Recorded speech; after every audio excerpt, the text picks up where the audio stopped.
Our special guest on The Informer is Josh Zuker from Josh Zuker Travel. The head office is in Hampton, but offices right around the country. You've been a $10 million travel business, and with the COVID, you've gone into almost, bankruptcy? Pretty much, yeah. Government have, this COVID pandemic, of course, has gone global. Governments around the world chose to protect their citizens in the best way they thought possible. And one of those things, one of the big first steps was to stop the airlines from flying, of course being the ultimate carriers of contagion. That's what we thought. Now, it's nearly 8 months on. Is there any word that they're going to be lifting any travel restrictions and giving you guys a chance to get back into business? And has government come to the party and said, we're going to try and help you to get back on your feet? So I think with the airline predominantly, there's two parts. So there's international and domestic. The primary airlines, so into Australia, you've got Qantas, you've got Virgin. Mm-hmm. The bans, that's the hardest part. The government bans from the airlines of not flying into the country, being parked in Northern Territory, being parked in Mojave Desert in California.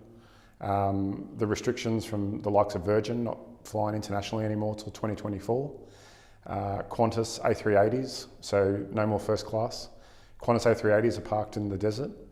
They're not going to come back till maybe the start of 2022. So the likes of people who have credit notes, it's not a gift card.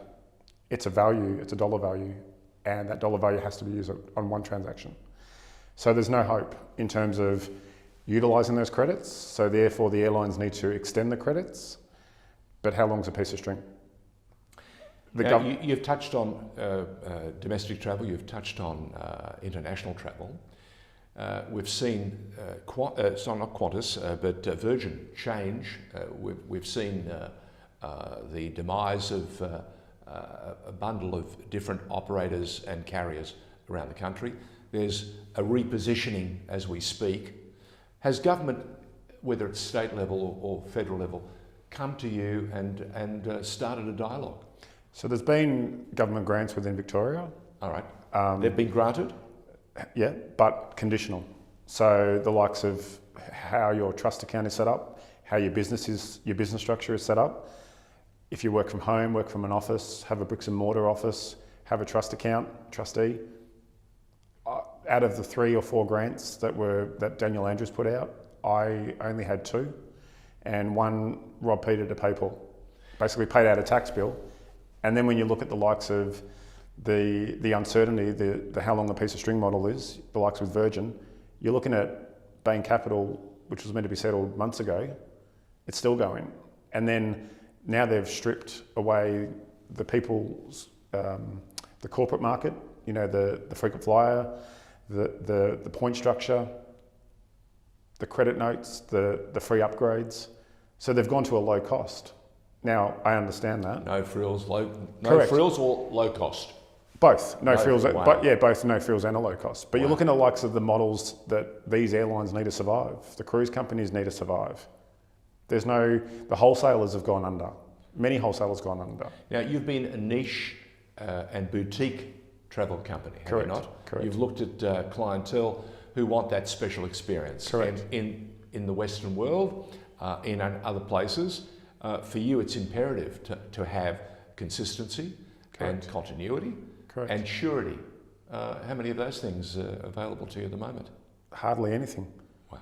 You're looking at the likes of email replies from random people in offshore call centres who think that they can help us, but they can't.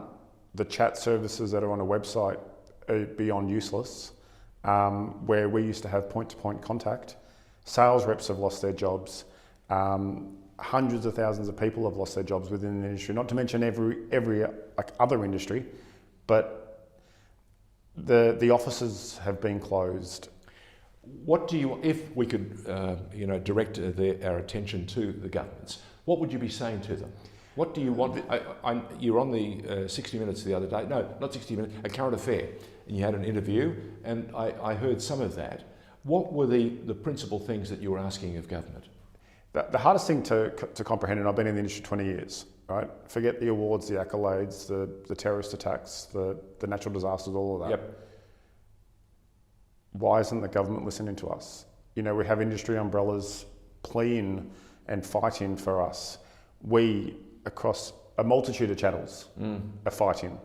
No one's listening. Everyone's talking, but no one's listening. Is it a case of you haven't got one voice, one strong voice? We've got a strong voice, ATAS, the industry umbrella, but you have to be a member. Yep. Now, not everyone's a member. You know, like within the Australian economy, you know, we've had $6 billion nationally that's been refunded. $6 billion. Now, $4 billion is still outstanding. You can't just have a person in offshore call centre doing that, right? You need an industry umbrella, or you need, as you said, the voice. No one's listening. Now, ATAS, with the amount of lobbying, the surveys, the Facebook groups, the emails to Parliament and members, something is being done. But, you know, it was meant to come out this week. And I suppose as it drags on, it becomes even harder. Yeah. Because you have all those things, fixed business costs that you Correct. need to address. Correct. How are you coping with that? JobKeeper to a point, but JobKeeper, I mean, is scraping the surface. The banks, have they been assistant? Yes and no, conditional. You know, they're waiting. A lot of things are on hold, so the pauses. But landlords? Everyone's different. Mine in particular it's a fight. Do you think we've reached that stage where we need to hit the button and say to everyone, come on, the cards have changed, the game's changed, we need to hit the reset button, and we all need to look very differently at how once we did the model and how we do it today? I think so. But is that helpful? If we could manage to do that, hit the reset button. I think so. Say to the landlords, look, no point, holding this sword above my head. Nothing I can do about it. The problem that I guess the travel industry faces versus hospitality or events or whatever. You look at it like, here we are, you've come into my office or rung me up on the phone or sent an email, and here we are booking a trip, right? Yep. You paid your deposit, right? I'm just going to take you through this process. So you've paid a deposit. Now that deposit's in my trust account for a certain amount of days, and then that goes to pay the supplier or whoever it needs to pay. Yep. We don't hold the funds. Now, people think we hold on to the funds. We don't. Now, when you pay me for the airline ticket, we then pay the airline. Now, the airline might have to pay their third party.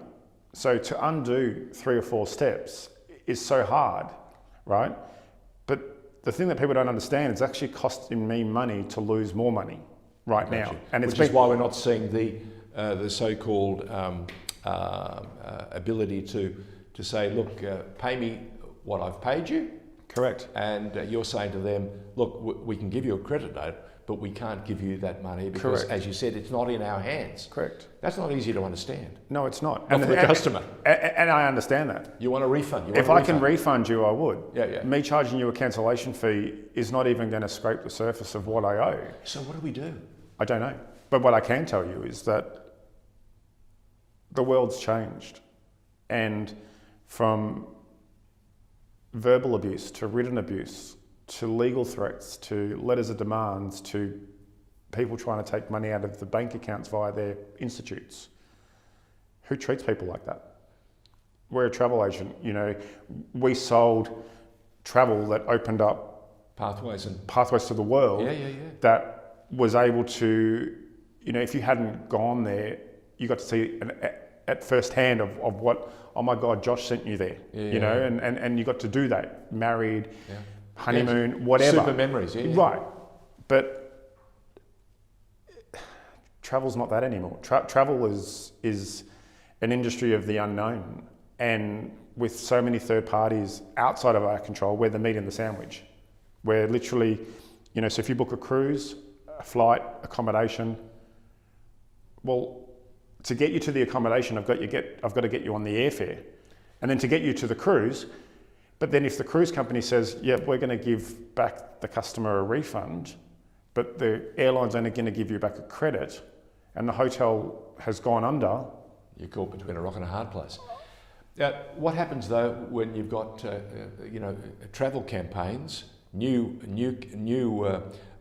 glossy campaigns to say go out and travel, and nothing has been set to people's give you the opportunity? People's concerns, which is the new thing out at the moment, the book with confidence.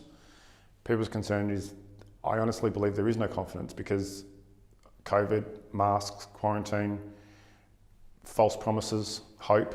Yeah. I get all of it, but why should I book a trip for you in 2022 when I may not be here tomorrow? Wow. Josh Zuker from Josh Zuker Travel, giving you a sense of just how dire and how complicated the travel industry is at the moment. Is there light at the end of the tunnel? They're waiting to hear. It's a daily wait. Governments have promised them a number of grants to come to assistance. After all, it has been a government It's a $250 million grant. And that's just for agencies, and the industry's sitting at about 1.3 billion to be saved. We wait to see what transpires. Keep us informed. Let us know what's going on. Josh Zuker joining us on The Informer. Thank you so much. Pleasure.